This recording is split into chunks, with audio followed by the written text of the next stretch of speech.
வணக்கம் நண்பர்களே. இப்போ வாக்காளர் கணக்கீட்டு படிவம் எடுக்கிறதுங்கிறது சிறப்பு தீவிர வாக்காளர் படிவ கணக்கெடுப்பு. இந்த கணக்கெடுப்பு ஏற்கனவே 2002 2005 தமிழ்நாட்டில் செஞ்சுருக்காங்க. அதுக்கு முந்தி 20 வருஷத்துக்கு முன்னாடி பண்ணியிருக்காங்க. அதனால் இது ஒன்றும் புதுசு இல்லை. 20 வருஷத்துக்கு 25 வருஷத்துக்கு ஒருக்கா பண்ணுற ஒரு நடைமுறை தான் அப்படின்னு ஒரு பிரச்சாரம் இன்றைக்கி மத்திய ஆளுங்கட்சி பாஜகவால் சொல்லப்பட்டு வருது. ஆனால் அப்போ எஸ்ஐஆர் பண்ணும்போது இந்த மாதிரி இருந்ததா அப்படின்னு நிறைய பேர் கேள்வி கேட்குறாங்க. கண்டிப்பாக இந்த மாதிரி இல்லை அப்படிங்கிறத நிறைய பேர் சொல்கிறதே இல்லை. ஏன்னா எஸ்ஐஆர்னு தான் நினைக்கிறாங்களோடைய அது வெறும் ஐஆர், அதாவது இன்டென்சிவ் ரிவிஷன் அப்படின்னு சொல்லக்கூடியது. இன்றைக்கி ஸ்பெஷல் இன்டென்சிவ் ரிவிஷன், சிறப்பு தீவிர வாக்காளர் திருத்தம் அப்படிங்கிறத இப்போ இருக்கிறது. ஸ்பெஷல் சிறப்பு அப்படிங்கிற தீவிர வாக்காளர் திருத்தம்ங்கிறது இன்டென்சிவ் ரிப்போர்ட். இந்த இன்டென்சிவ் ரிப்போர்ட் அதான் ரொம்ப காலமாக பண்ணிட்டு இருந்திருக்காங்களோடைய இந்த ஸ்பெஷல் அப்படின்னு சேர்ந்துருக்கிற எஸ்ஐஆர் அப்படின்னு சேர்றது இந்த முறை தான். இது எஸ்ஐஆரில் என்ன சிறப்பு அப்படின்னு பார்த்தா முழுக்க இது வரைக்கும் யாரெல்லாம் வாக்காளர்களாக இருந்தாங்களோ அந்த வாக்காளர் பட்டியலே ஒட்டுமொத்தமாக செல்லாதாக்கிட்டு, அதாவது ஒட்டுமொத்தமாக கணக்கில் கொள்ளாமல், செல்லாதுன்னு சொல்கிறது கூட சரியாப்படாது. ஏன்னு கேட்டால் ஏற்கனவே இருந்த எஸ்ஐஆர், அதுக்கு முந்தி இருக்கிற எஸ்ஐஆர், அதில் யார் பேரெல்லாம் இருக்கோ அவங்கள மட்டும்தான் இந்த எஸ்ஐஆரில் சேர்த்துறது அப்படிங்கிறதுனால தான் இது திருத்தமாக எடுத்துக்கிறாங்க. சுருக்கமாக சொல்லப்போனால் ஏற்கனவே இருக்கிறது இல்லாமாக்கி இதை மட்டும்தான் எடுத்துக்கிறது, கணக்கில் எடுத்துக்கிறது அப்படின்னு சொல்கிறாங்க. இதுக்கும் போன தடவைக்கு என்ன வித்தியாசம் அப்படின்னா, இதுக்கு முன்னாடி நடந்த எஸ்ஐஆர் எல்லாமே அந்த ஃபார்மை ஃபில்லப் பண்ணி கொடுக்கறது பூராமே அந்த பிஎல்ஓ எனப்படுகிற பூத் லெவல் ஆஃபீஸருக்கு தான் பண்ணி கொடுப்பாங்க. ஆனால் இந்த தடவை இதை ஃபில்லப் பண்ணுறது எல்லாமே வாக்காளர்களாகிய நம்ம தான் ஃபில்லப் பண்ணுறோம். அதுக்கு என்ன வித்தியாசம், நம்மளே ஃபில்லப் பண்ணுறா அவங்க ஃபில்லப் பண்ணுறதுக்கு என்ன வித்தியாசம்னு கேட்டால் ரொம்ப சிம்பிளாக சொல்கிறாங்க. அவங்க ஃபில்லப் பண்ணால் நாளைக்கு எனக்கு வாக்காளர் சீட்டு இல்லை, எனக்கு வாக்களிக்கும் உரிமை இல்லைன்னா இந்த பொறுப்பு எந்த பிஎல்ஓ கணக்கெடுத்தாங்களோ, எந்த பிளாக் லெவல் ஆஃபீஸர் கணக்கெடுத்தாங்களோ அந்த ஆஃபீஸர் தான் அதுக்கு பொறுப்பு. எனக்கு வாக்குரிமை இல்லாமல் பண்ணுனது நீங்கள் தான் நம்ம குற்றம் சாட்ட முடியும். ஆனால் இப்போ நம்மளே ஃபில்லப் பண்ணி கொடுக்கறனால, கையெழுத்து நம்மளே போட்டு கொடுக்கறதுனால, அப்பவும் நம்ம போட்டோம் தான். ஆனால் இன்னைக்கு பொறுப்பு முழுக்க பொறுப்பு நம்மளுதான் ஆகிடுது. நீங்கள் கொடுத்த ஆதாரம் சரியில்லை, நீங்கள் கொடுத்த தகவல் சரியில்லை, அதனால் நீங்கள் எழுதுனது தான், அதனால் இது உங்களோட பொறுப்பு தான் அப்படின்னு சொல்லி நம்ம மேலேயே பழியை போட்டு இதை தட்டி கழிக்கிறதுக்கான வாய்ப்பாக அமையும் அப்படின்னு இந்த எஸ்ஐஆரை பொறுத்தளவு சொல்கிறாங்க. இதுக்கு முன்னத்த எஸ்ஐஆர், அதெல்லாம் எஸ்ஐஆர் இல்லை, ஐஆர் இன்டென்சிவ் திருத்தம், தீவிர இன்டென்சிவ் திருத்தம் அப்படின்னு என்ன சொல்ல முடியாது, சிறப்பு தீவிர வாக்காளர் படிவ திருத்தம் அப்படின்னு சொல்ல முடியாது. ஏன்னு கேட்டால் அது இன்டென்சிவ் ரிவிஷனாக தான் அது இருக்குது. இன்றைக்கி பாருங்கள், இது 1994 எனக்கு எடுத்த ஐஆர்.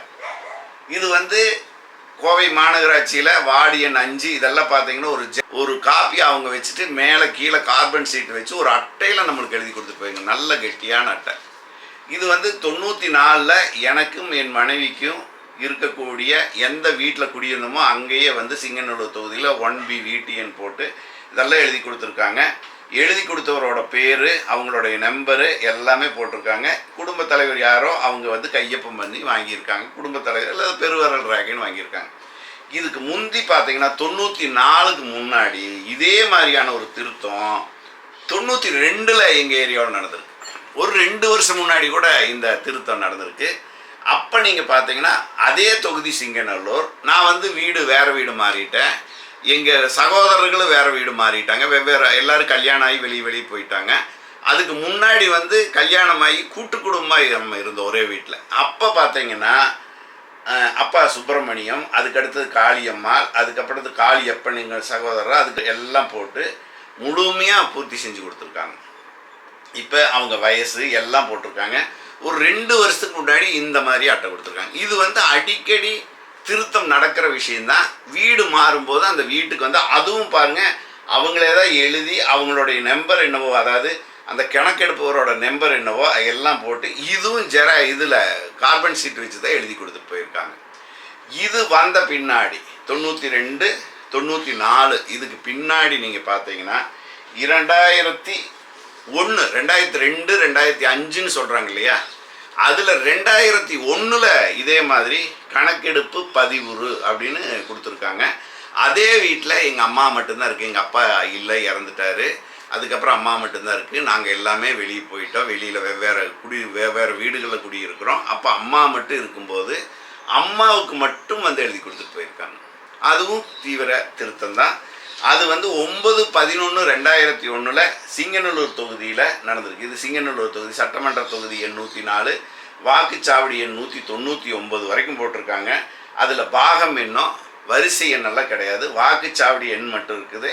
கீழே வந்து கணக்கெடுப்பவரின் கையொப்பம், நாள் குறியீட்டு எண், நாள் வந்து 9/11/2001. இவங்க வந்து கைரேகை தான் வச்சுருக்காங்க அம்மா. அதனால் இதில் வந்து குடும்பத் தலைவர் அல்லது வயது வந்த மூத்த குடும்ப உறுப்பினர் இது வந்து அப்போவே வந்து அந்த இதை எழுதி கொடுத்து அது உறுதியாக இங்கே இருக்காங்கன்னு தெரியும். அப்படின்னா என்ன அர்த்தம்னா, இந்த தீவிர வாக்காளர் திருத்தம் இருக்கு இல்லையா, இந்த திருத்தத்தின் போது இவங்க உயிருடன் இருக்கிறார்களா இல்லையா அப்படின்னு கன்ஃபார்ம் பண்ணுறதுக்கு வீடு வீடாக வந்து கணக்கெடுத்து இந்த மாதிரி ஃபார்ம் கொடுத்துட்டு போயிருக்காங்களே ஒழிய, இது வரைக்கும் எல்லாமே எழுதி கொடுத்தது அவங்க தானே ஒழிய, யாருமே வந்து நம்மளையவே எழுத சொல்லி நம்மளுக்கு இது பண்ணி வாங்கிட்டு போனது இல்லை. அதனால தான் இந்த தடவை வந்து நம்மளே ஃபோட்டோ ஓட்டணும், நம்மளே ஃபார்ம் வாங்கிக்கணும், நம்மளே ஃபார்ம் வாங்கி ஃபில்லப் பண்ணணும், நம்மளே தேடணும், நம்மளே ஆன்லைனில் பதிவு பண்ணணும். இப்படியெல்லாம் ஒரு நெருக்கடி வந்து இது வரைக்கும் எப்போவுமே இந்த வாக்காளர் தீவிர திருத்தத்தில் வந்ததே இல்லை. இதுதான் முதல் முறையாக வர்றதுனால தான் இவ்வளவு சரி. அந்த அளவுக்கு வந்து இந்த ஒரு 20 ஆண்டு காலத்தில் எல்லா மக்களும் படிப்பறிவு பெற்றுட்டாங்களா, எல்லா மக்களும் பொருளாதார வசதியில் மேம்பட்டுட்டாங்களா, எல்லாருக்குமே கணிப்பொறி வசதி வந்துருச்சா, எல்லாருமே ஆன்லைனில் மெத்த எக்ஸ்பர்ட்டுகளாக மாறிட்டாங்களா அப்படின்னு கேட்டால் இன்னும் கிராமமாக இருக்குது. மனித வாழ்க்கை எப்பவும் போல தான் இருக்குது. இன்னும் கைரேகை வைக்கிறவங்க இருக்கிறாங்க, இன்னும் எழுத்துக்கூட்டி படிக்க தெரியாதவங்க இருக்காங்க. அவங்களுக்கு எல்லாருக்கும் வாக்குரிமைங்கிறத இந்திய சுதந்திர நாட்டில் ஜனநாயகத்தில் இயற்றப்பட்ட ஒரு அரசியல் சாசன விதிமுறையாக இருக்குது.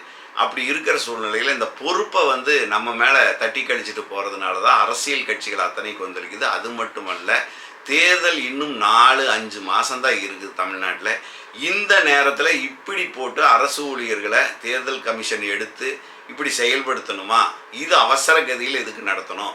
இதை நடத்தியிருந்தால் போன தடவை பார்லிமெண்ட் தேர்தல் முடிஞ்சோடய இதை நடத்தியிருக்கலாமே, அல்லது இப்போ சட்டமன்ற தேர்தல் முடிஞ்ச பிறகு நடத்தலாமே அப்படின்னு கேள்வி கேட்குறாங்களே ஒழிய வேறு எதுவுமே இல்லை. அதுவும் ஸ்பெஷல் தீவிர திருத்தம் அப்படின்னு கொண்டுட்டு வந்து இதை வந்து நம்மகிட்டவே பந்த உருட்டி விடுறது இருக்கு இல்லையா, அதுதான் இது வரைக்கும் இல்லாத விஷயமா இருக்குது. அதனால தான் இதை கடுமையாக எதிர்க்கிறாங்க. ஆனால் எது எப்படி இருந்தாலும் நம்ம எஸ்ஐஆர்னு சொல்லிட்டோம், ஐஆர்னு சொல்லிட்டோம், எதுவாக இருந்தாலும் நம்மளுக்கான உரிமை இது, வாக்களிக்கிற உரிமை. அந்த அடிப்படையில் தான் நம்ம வந்து இதை வாக்களிக்கணும் அப்படிங்கிறதுக்காக நம்ம என்னதான் அரசு உத்தரவு போட்டு நம்மக்கிட்ட தள்ளி விட்டாலும் தேர்தல் ஆணையத்துக்கு வந்து வானளாவி அதிகாரம் இருக்குதுன்னு சொல்கிறதுனால அந்த அதிகாரம் அவங்க வச்சுருந்தாலும் சரி, நம்ம போராட்டத்தின் மூலமாக பின்னாடி அதை வந்து நிவர்த்தி செய்கிறதா இருந்தாலும் சரி, இப்போதைக்கு அவங்க போட்டது தான். அதனால் நம்ம வந்து முழுமையாக இதை ஃபில்லப் பண்ணுறதுக்கு, அதாவது இந்த படிவத்தை பூர்த்தி செய்கிறதுக்கு என்ன வழின்னு பார்க்கணும்.